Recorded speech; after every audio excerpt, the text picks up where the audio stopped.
ఒక అందమైన అడవిలో 4 మంచి మిత్రులు, రావి అనే జింక, మాయ అనే క్రమత, అర్జున్ అనే కోతి, మరియు చింటూ అనే కుందేలు సంతోషంగా జీవించేవారు. ఒక రోజు అందరూ ప్రాచీన బన్యాన్ చెట్టు క్రింద గడుపుతుండగా మాయ చెట్టెక్కి కిందను చూసింది. దూరంలో ఒక ఉచ్చు కనిపించింది. అది అడవిలోని జంతువులను పట్టుకోవడానికి పెట్టిన ఉచ్చు అని అర్థమైంది. మాయ వెంటనే తన మిత్రులకు ఈ విషయానికి చెప్పింది. అందరూ ఉచ్చును చూసి భయపడ్డారు. అదే సమయంలో చుట్టుపక్కల నడుస్తున్న ఒక వేటగాడిని చూశారు. ఆయన మరిన్ని ఉచ్చు పెట్టడానికి సిద్ధమవుతున్నాడు. రావి చురుకుగా ఇలా అన్నాడు, మనందరం కలిసి పనిచేస్తే ఈ వేటగాడిని అడవిలో నుంచి తరిమేయగలుగుతాం. మిత్రులందరూ ఒక ప్రణాళిక తయారు చేశారు.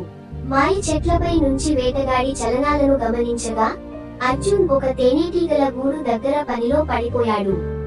చింటూ ఉచ్చు దగ్గర చుట్టూ గుంతలు తవ్వగా రావి వేటగాడిని మోసగించడానికి తలపడాడు. ఇప్పుడు వారి ప్రణాళిక ఎలా సఫలమవుతుందో చూడండి.